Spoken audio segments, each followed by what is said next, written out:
Magandang araw sa inyong lahat mga kapatid. Ako si JDB, ang inyong abang lingkod. Pag-usapan natin ngayon etong PBBM impeachment na eto ho kasi yung tanong. Oh, yan. Sabi nung nagtanong, tinago ko na yung pangalan kasi it was a personal message. Oh, pero isa ho siyang Digonians o isa po siyang naniniwala sa mga pinagsasasabi nitong mga pulmoronics. Pulmoron. Okay, pulmorons. Yan. Sabi niya diyan sa tanong niya, di pa ba sapat yung testimonial evidence to file an impeachment proceedings para maumpisahan na yung impeachment proceedings? Panging buhay ito. Ayaw gumamit ng tamang punctuation ng haba eh. So ang tanong niya po, hindi pa ba sapat na para maisampa na yung impeachment kay PBBM o laban kay PBBM, gamitin etong testimonial evidence? Sabi niya, para maumpisahan na yung pagpapatalsik kay PBBM, yung impeachment laban sa kanya. Okay. Mga kababayan, ang testimonial evidence, kinakailangan pa rin po yan na dadaan po ito sa masusing requisitos.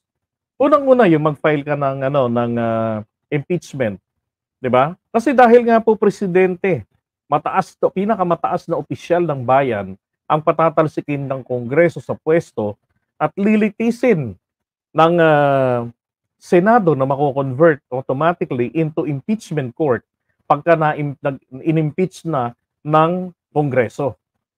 Ngayon, sa Kongreso po, kailangan nila itong rekisahing maigi. Ito bang articles of impeachment na isinampa laban sa presidente o sa isang impeachable government official ay sufficient in form, 'di ba? Yung content, pag tinignan mo yung form, yung ayos, okay, pasok sa banga. Yung content, yung ebidensya nito, attachment, kung ang iyong mga testigo po dito katulad po nito ni Jonathan Morales, 'di ba? Na eto na nga ho napatunayan beyond reasonable doubt. Recently, kahapon po yung kanyang katarantaduhan na mangbabuy bust operation sila, manghuhuli ng mga mayayamang incheck, tapos pakukulong. Kalaunan, ang gagawin niya ngayon, babawiin niya yung testimony niya. Sasabihin niya, hindi po ito legitimate. I was forced, blah, blah, blah, to make it appear as a legitimate buy bust operation. Tapos, doon po siya na-guilty kahapon. Tapos yung nakaraan din ng mga pagdinig regarding dito sa pulburon,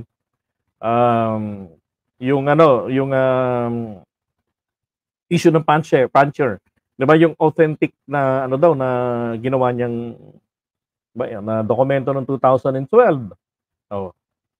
'Di ba? Tapos nag-hearing sila sa Senado. Doon pagdating doon sa mga pagtatanong pa lamang sa kabila ng napakaluwag ng maluwagang tornilyo na si Senator Bato de la Rosa, 'di ba? Nakita rin naman talaga pati ng ibang mga legal experts na pati ng mga senador, ng mga abogado, nakita nila na walang sapat na basihan, hindi pwedeng tumayo po ang laway-laway lamang. 'Di ba? Magtatanggal ka ng presidente ng Pilipinas na hinalal ng 31.6 million ng mga Pilipino. Nang basihan lamang yung mga tao na chismoso, yung mga tao na talagang congenital liars, 'di ba? Yung mga taong bayaran ng pagkatao nila. Oh. Like in the case of Cathy Binag, 'di ba?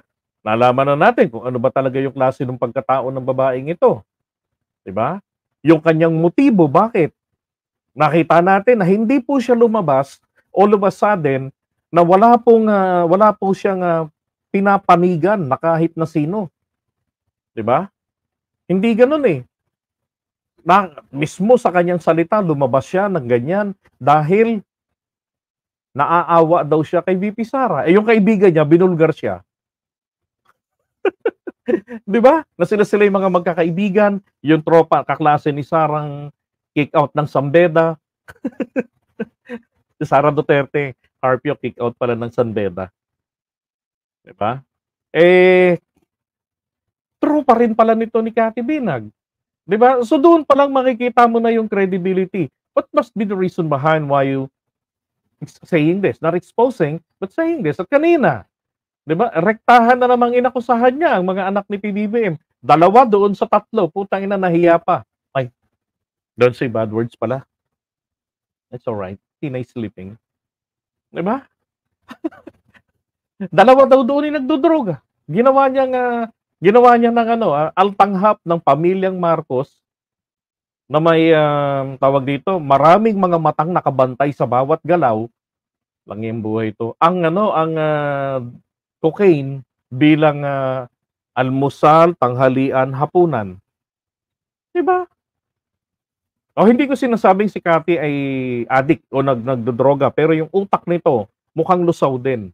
Isipin mo na lang, sana nag-review sila, no? Nagtanong siya kay Maharlika, papaano ba gumamit ng cocaine?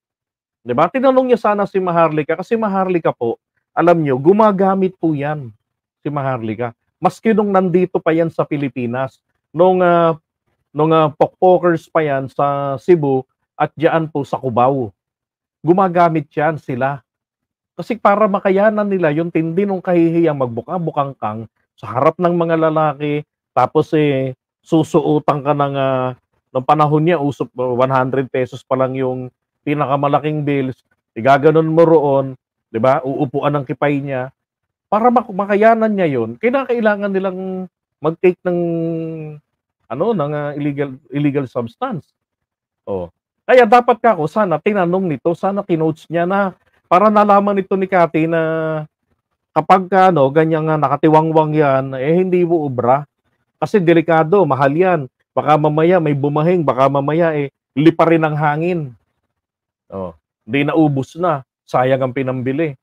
'Di ba? Pinoportray nila na yung cocaine isang parang nakaplato lang. Gusto mo, 'di ba? Hindi ho po pwedeng maging yan, maging testigo yung mga ganyang klaseng, 'di ba? Kasi alam niyo kapag kayo ng testimonial evidence na gagamitin, testimony nila, ang mangyayari ho niyan, kakailanganin diyan sa investigation sa Kongreso pa lang, magtatawag sila ng talagang certified ng mga doktor na ito ay talagang kumakarga ng sumisinghot ng cocaine at siya magsasabi paano kinakarga ang cocaine. Pwede ba yung cocaine na nakalatag lang sa lamesa, kakainin ng mga anak?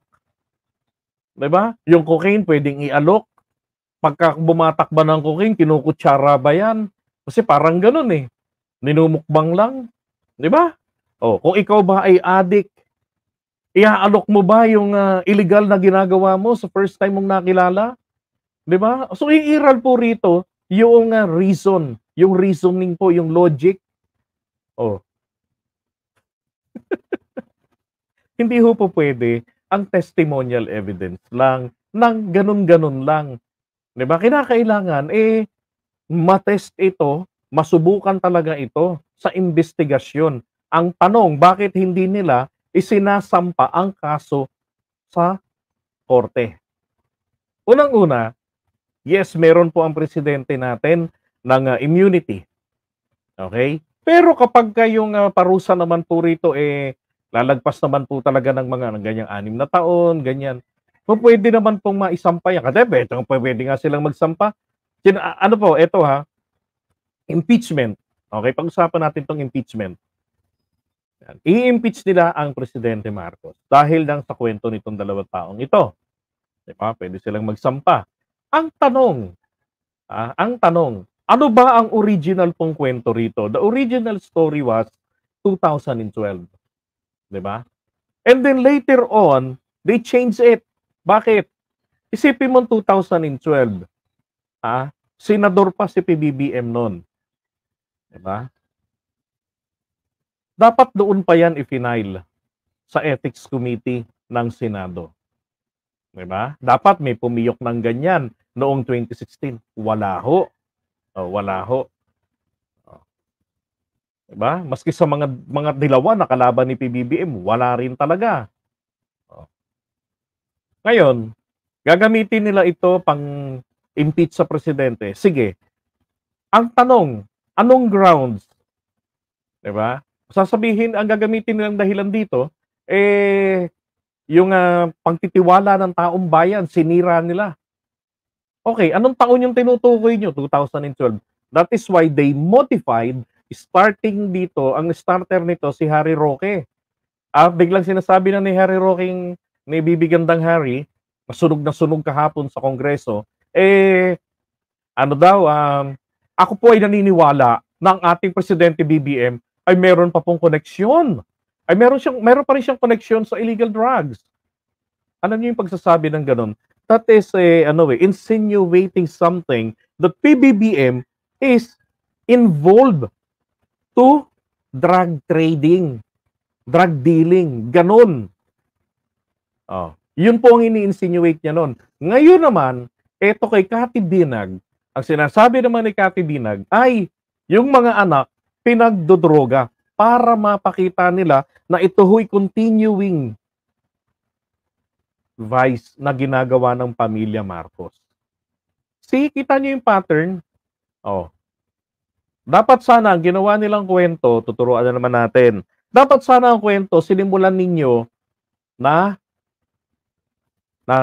mula na ngayong panahong ito, latest, paatras, ebidensya nyo yung 2012 na kwentong eklabong nito ni Calbong Morales. Dapat ganon. Di ba? Hindi, sinimulan ninyo na nung araw eh. Tapos nung araw na yun, nung mga panahon yun, walang balitang ganong lumalabas. Nagsalita na rin yung competent authority na wala naman talaga rin sa drug watch list nila. Ang St. Luke's, naglabas na ng kanilang statement, rektahan sa hearing ni Bato de la Rosa, sinabi, malinis yung presidente natin do sa kanyang resulta, 'di ba? Less than 3 minutes lumabas na negatibo, malinis, walang guhit-guhit.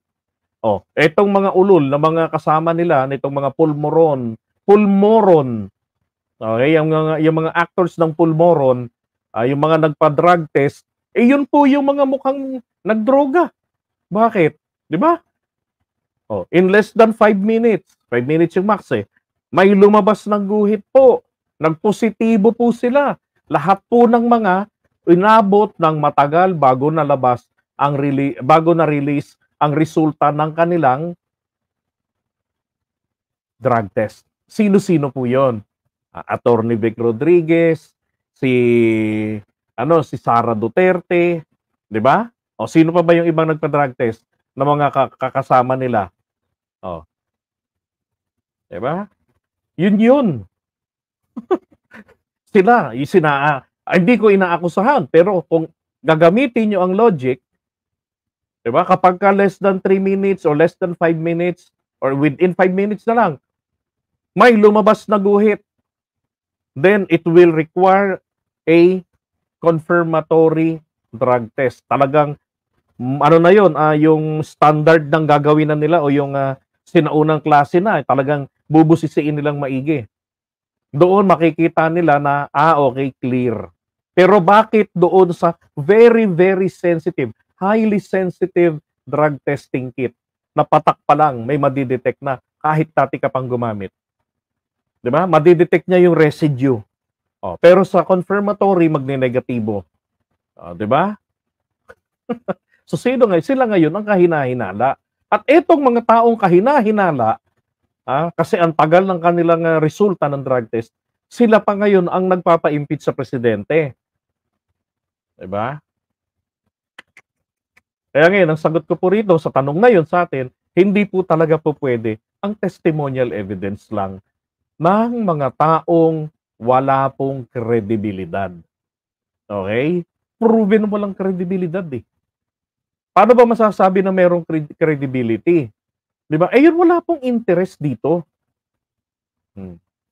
Morales, definitely, meron. Di ba? Kita nyo, nag-vlogger. Yun lang palang gagawin ng hayop na yan. Tapos susunod na magbablog si Cathy. Hindi, pero mayaman pala yung jowa niya ngayon eh. Mayaman pala kaya sabi nung kaibigan niya, "Alagaan mo na lang yung jowa mo." Oh, 'di ba? Okey. So, iwanan muna natin 'to. Yun po yung sagot ko ron sa tanong. Hindi ho po puwede ang testimonial evidence lang kasi yan po ay lilitaw pong hearsay lamang. Kahit nang sabihin niya, "Hindi ho, nakita ko talaga. Nakita ko talaga, biyakin yung ulo ko. Nakita ko talaga, i-dissect niyo yung mga mata ko. Nakita ko talaga."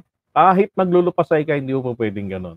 Kailangan may matibay talagang ebidensya na magpapatunay at mati-test ng competent authority. Pero kung laway-laway lamang, hindi ho po puwede. Hindi niyo nga pinatulan yung hamon lang ni Trillanes kay Duterte noon, eh.